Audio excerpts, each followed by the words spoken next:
Welcome to Arun classes.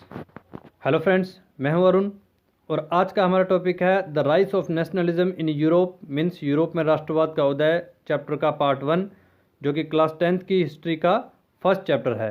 और अपनी regular study के अकॉर्डिंग हम पहले इस चैप्टर की एनसीईआरटी बेस्ड थ्योरी को स्टडी करेंगे, फिर इसके सारे इंपॉर्टेंट क्वेश्चन आंसर्स कवर करेंगे और हर वीडियो के लास्ट में एक टेस्ट करेंगे कि हमें इस टॉपिक में से कितना समझ में आया। तो आज स्टार्ट करते हैं यूरोप में राष्ट्रवाद का पार्ट 1।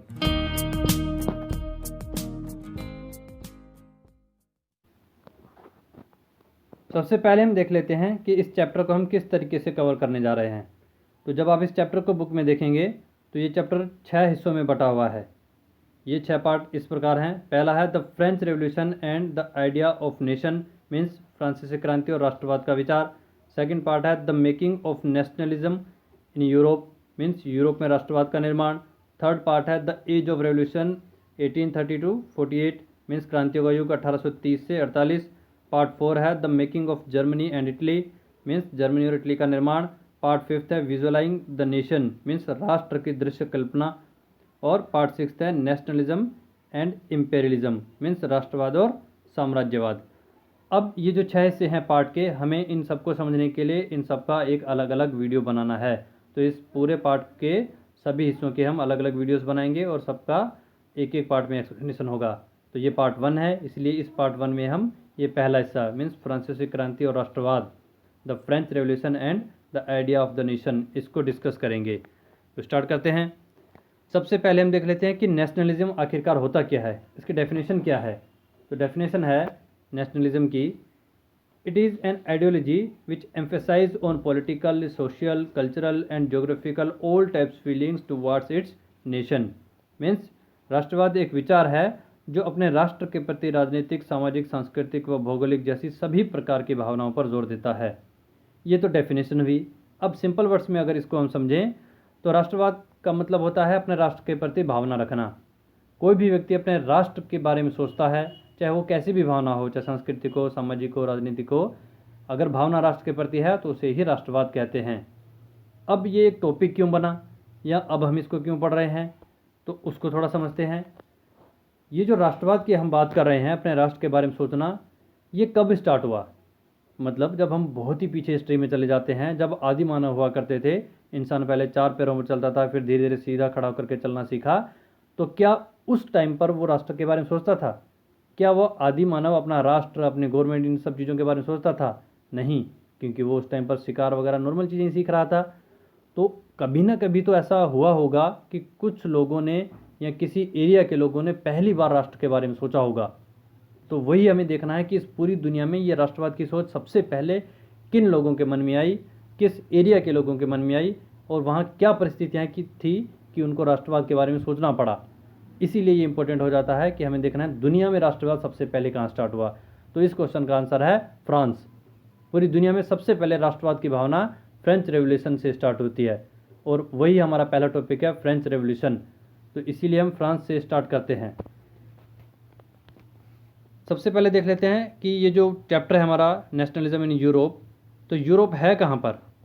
ये पूरे दुनिया का नक्शा है, 7 महाद्वीप जिनके बीचों बीच यहाँ पर ये है यूरोप, और यहीं के नेशनलिज्म के बारे में हम पढ़ने जा रहे हैं।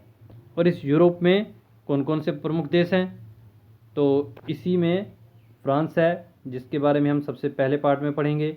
इसी में जर्मनी है जिसके बारे में भी हमें पढ़ना है, इटली भी है और यूनाइटेड किंगडम जिसमें इंग्लैंड है। और इसके अलावा कुछ अन्य बाल्कन प्रमुख देश हैं यूरोप के, इन सब के बारे में हमें पढ़ना है। बाकी सब मेन देश भी आप यहाँ से देख लें और उनकी लोकेशन को याद कर लें। यूरोप की ये फेमस कंट्रीज़ कहीं ना कहीं काम आती रहती है। अब देख लेते हैं कि फ्रेंच रेवोल्यूशन क्यों स्टार्ट हुई, क्या परिस्थितियाँ थी। तो यहाँ पर आपको एक बात ध्यान रखनी है कि जब कभी भी आप हिस्ट्री पढ़ें तो हिस्ट्री को एक इमेजिनरी तौर पर पढ़ना है, कल्पना करके पढ़ना है। जब आप जिस टॉपिक, जिस कहानी, जिस एरिया के बारे में पढ़ रहे हैं तो अपने आप को उसी माहौल, उसी टाइम में ले जाएं, वैसा ही फील करें कि आप डायरेक्ट उसी कहानी में जी रहे हैं। तब जा कर के आप अच्छे से समझ भी पाओगे और ये लंबे समय तक याद भी रहता है। तो आज की अपनी कहानी है फ्रेंच रेवोल्यूशन, मतलब कि फ्रांस 1789 का फ्रांस, क्योंकि फ्रेंच रेवोल्यूशन 1789 में हुई थी, 1789 में। उस टाइम पर क्या परिस्थितियाँ थी, क्यों लोगों के मन में राष्ट्रवाद की भावना आई, क्यों उन्होंने वो क्रांति की, ये सब जानने के लिए हम उन्हीं के माहौल में जाते हैं। तो चलते हैं फ्रांस 1789 का। तो फ्रांस में क्या था 1789 में, वहाँ लुई 16 किंग था और उसने पूरे फ्रांसीसी समाज को 3 हिस्सों में बांट रखा था, जैसा कि आपके सामने डायग्राम में है। फर्स्ट एस्टेट जिसमें चर्च के पादरी लोग हुआ करते थे, और सेकंड एस्टेट जिसमें नोबिलिटी मीन्स कुलीन अमीर वर्ग के लोग हुआ करते थे, और थर्ड एस्टेट जिसमें जनसाधारण मीन्स बिजनेसमैन, मर्चेंट्स, किसान, कारीगर वगैरह सारे जो जनसाधारण के लोग हैं वो थर्ड एस्टेट में होते थे। अब सिस्टम क्या था कि जो पहली दोनों स्टेट्स हैं उनको उच्च भी माना जाता था और उनको ही टैक्स फ्री कर दिया था। मीन्स पहले से वो अमीर हैं और टैक्स फ्री भी कर दिया और उच्च भी हैं। लेकिन जो थर्ड स्टेट में थे उनके साथ हर तरह का भेदभाव हो रहा था। जनसाधारण भी रखा गया था, उन्हें नीच भी नहीं माना जाता था, अधिकार भी उनके पास नहीं थे, सारे के सारे टैक्सेस का बोझ भी उन्हीं के ऊपर था। तो यहाँ आपको समझ में आ रहा है कि इस तरह की स्थिति में आवाज़ भी कौन उठाएगा, थर्ड स्टेट के लोग ही, क्योंकि सिस्टम इस डायग्राम जैसा बना हुआ था कि जो नोबिलिटी है सेकंड स्टेट, क्लर्जी जो फर्स्ट स्टेट, ये दोनों थर्ड स्टेट के ऊपर सवार हैं। मतलब बोझ सारा थर्ड स्टेट पर है और इन्जॉय कर रहे हैं ऊपर के दोनों स्टेट्स। तो यहाँ पर थर्ड स्टेट के लोग ही आवाज़ उठाएंगे इन दोनों स्टेट्स के खिलाफ और इस पूरे सिस्टम के खिलाफ। कैसे ये आवाज़ उठी? तो यहाँ नियम ये था फ्रांस में कि राजा को जब भी कोई टैक्स बढ़ाना हो तो उसको फर्स्ट, सेकंड और थर्ड स्टेट तीनों की मीटिंग बुलानी पड़ती थी। और परिस्थितियाँ भी ऐसी आ चुकी थी। फ्रांस के राजकीय कर्ज, शानो शौकत के कारण कर्ज काफ़ी बढ़ चुका था, राजकीय खर्च काफ़ी बढ़ रहे थे और टैक्स इनको बढ़ाने थे इन सब परिस्थितियों के लिए। तो ये सारा का सारा टैक्स का बोझ जाने वाला था थर्ड स्टेट पर, और टैक्स बढ़ाने के लिए फिर इन्होंने मीटिंग बुलाई 5 मई 1789 को। इसमें तीनों स्टेट के लोग आए और पहले भी इस तरह की मीटिंग होती रहती थी। तो नियम क्या होता था कि क्लर्जी मतलब फर्स्ट स्टेट से 300 लोग आते थे, नोबिलिटी से भी 300 लोग आते थे, और थर्ड स्टेट से आते तो 600 लोग थे, लेकिन उनमें से 300 लोगों को क्लर्जी के पीछे खड़ा कर दिया जाता था और 300 को नोबिलिटी के पीछे। क्लर्जी और नोबिलिटी को चेयर मिलती थी, ये बैठ करके आराम से मीटिंग ज्वाइन करते थे, और थर्ड स्टेट के लोगों के साथ यहाँ भी भेदभाव होता था, बेचारे पीछे खड़े रहते थे। तो थर्ड स्टेट के लोग तो 600 हैं, मतलब इनसे ज़्यादा, लेकिन इनका यहाँ भी एक तरह से बहिष्कार ही हो रहा है। और बहिष्कार तो आगे भी होगा, जब मीटिंग में कोई भी निर्णय लिया जाता है तो उसमें यह कहा जाता है कि फर्स्ट स्टेट का एक वोट रहेगा, सेकंड स्टेट का एक वोट रहेगा और थर्ड पूरी स्टेट का एक वोट रहेगा।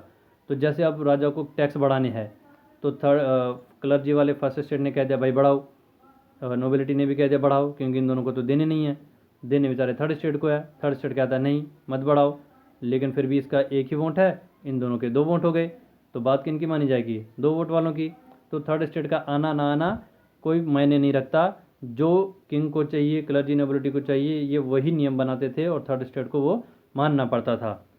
लेकिन इस बार थर्ड स्टेट में भी कुछ मिडिल क्लास के पढ़े लिखे लोग आ गए थे और वो पूरी तरह से इसके विरोध में थे। उन्होंने यहाँ करके मांग रखी कि इस मीटिंग में अब की बार एक स्टेट का एक वोट नहीं होगा, एक आदमी का एक वोट होगा।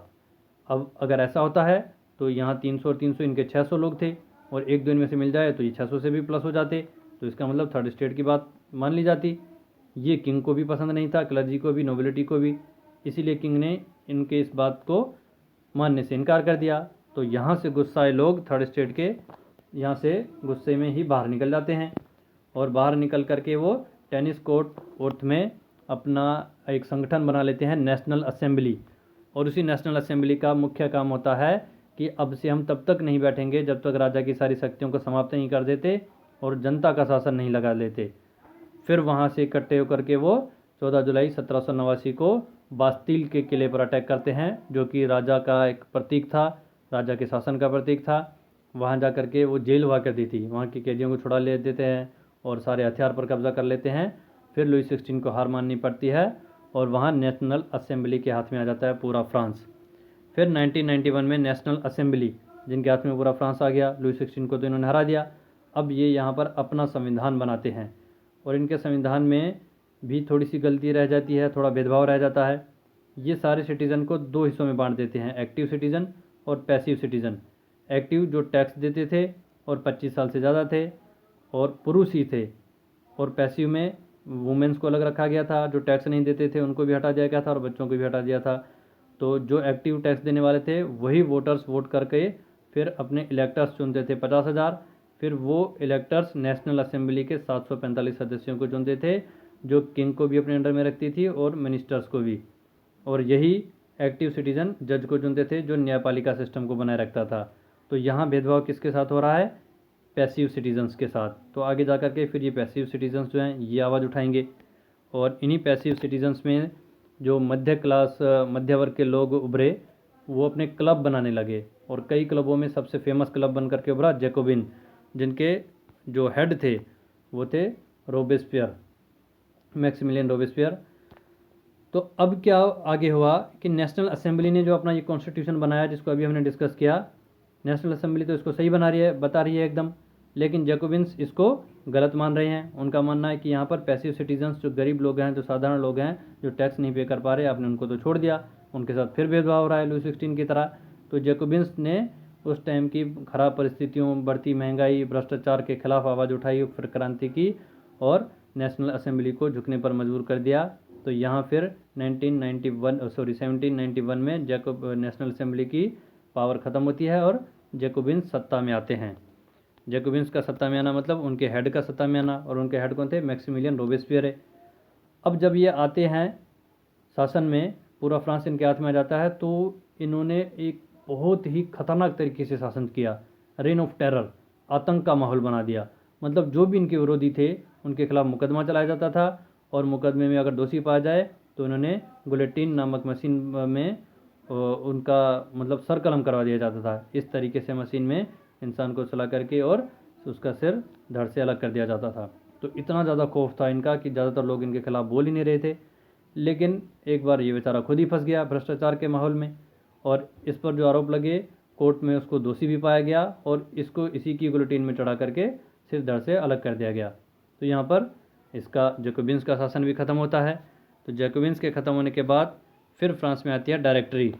5 सदस्यीय डायरेक्टरी आती है, जो मिडिल क्लास के लोग थे उनके हाथ में शासन आ जाता है, और ये मिलकर के शासन को चलाते हैं। लेकिन 5 सदस्य है, अलग अलग जगह पावर जा रही है, तो ये ढंग से चला नहीं पा रहे हैं, और इनके ढंग से ना चलाने के कारण ही यहाँ पर नेपोलियन का मार्ग प्रशस्त होता है। इसी दौरान नेपोलियन फ्रांस की सेना में एक सैनिक के तौर पर भर्ती होता है, और डायरेक्टरी की कमजोरियों के कारण फिर नेपोलियन अपने फ्रांस में अपनी सेना में धीरे धीरे लोकप्रिय होने लगता है। लोग अब नेपोलियन को योद्धा मानने लगते हैं। फिर उनका मानना होता है कि डायरेक्टरी शासन कुछ नहीं कर पाएगा, नेपोलियन को सम्राट बनाओ। तो फिर यहाँ से नेपोलियन हीरो बन करके उभरता है फ्रांस में। नेपोलियन जो 1799 तक पहले सैनिक के तौर पर था, फिर उनका सेनापति बना, मतलब बहुत ही अच्छे से काम करता था, काफ़ी काबिल इंसान था। तो 1799 में ही फ्रांस के लोग इसे अपना किंग मानने लगे थे, हालांकि वास्तविक तौर पर डिसाइड नहीं हुआ था ये।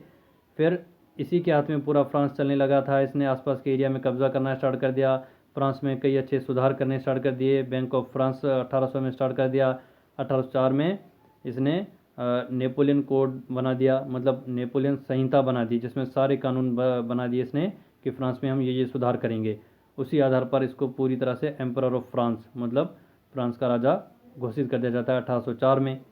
फिर 1804 से 15 तक पूरे फ्रांस के लोगों की सपोर्ट इसके साथ होती है। फिर ये सोचता है कि जो फ्रांस में हमने सुधार किए हैं, अब हमारा फ़र्ज़ बनता है फ्रांस की तरह हम पूरे यूरोप में सुधार करते हैं।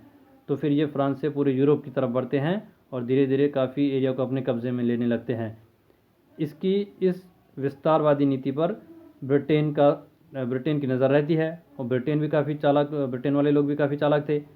तो उन्होंने क्या किया, जैसे ही देखा कि नेपोलियन धीरे धीरे यूरोप में फैल रहा है, तो उन्होंने रशिया, ऑस्ट्रिया, पर्सिया से संधि कर ली, और चारों देश मिल गए, ब्रिटेन, रशिया, ऑस्ट्रिया और पर्सिया, चारों ने मिलकर के फिर 1815 में नेपोलियन के खिलाफ बैटल ऑफ वाटरलू की लड़ाई लड़ी, और इसमें नेपोलियन को हरा दिया, और फिर इसको सेंट हेलेना नामक आइसलैंड पर भेज दिया। वहाँ 1821 में इसकी डेथ हो जाती है। तो इस प्रकार पूरी फ्रांस की कहानी को हमने शॉर्ट में पढ़ा। अब ये पूरी कहानी जैसे जैसे चलती रही, मतलब पहले नेशनल असेंबली के लोग, फिर जैकोबिन्स लोग, फिर नेपोलियन के साथी, अलग अलग लोगों ने जो आंदोलन किए, जो क्रांतियाँ की, ये सब जब भी इस तरह का आंदोलन कर रहे थे तो इनमें आपसी एक राष्ट्रवाद की भावना थी कि हम एक राष्ट्र के लिए लड़ रहे हैं। ये राष्ट्र के लिए नारे बना रहे थे, राष्ट्र के लिए झंडा बना रहे थे, राष्ट्र के लिए गीत बना रहे थे। ये सब चीज़ें धीरे धीरे इनमें क्या कर रही थी, राष्ट्रवाद की भावना को विकसित कर रही थी। इस चैप्टर में हमें यही तो पढ़ना है कि किस तरीके से राष्ट्रवाद की भावना इनमें आई। तो ये जो पूरी कहानी घटित हुई फ्रांस में, तो इन सब लोगों ने धीरे धीरे अपने राष्ट्र के लिए सोच रखी, तभी तो वो लड़ाई लड़े। तो इसी तरीके से धीरे धीरे फ्रांस में स्वतंत्रता, समानता, बंधुत्व का नारा दिया और राष्ट्रवादी सोच को स्टार्ट किया। फिर इसको देख करके पूरे यूरोप के लोगों ने भी अपने अपने एरिया में इस तरह की क्रांतियाँ की जहाँ से वो दुखी थे। फिर यूरोप को देख करके धीरे धीरे पूरी दुनिया में इस तरह की क्रांतियाँ हुई। इसीलिए माना जाता है पूरी दुनिया में नेशनलिज्म की स्टार्ट फ्रेंच रेवोल्यूशन से हुई। Now the first part of this chapter is completed here. Now it's turn to comment. If you want to give some suggestion, you want to ask some questions, so please write it in comment box. We will work on it, and thanks to watch.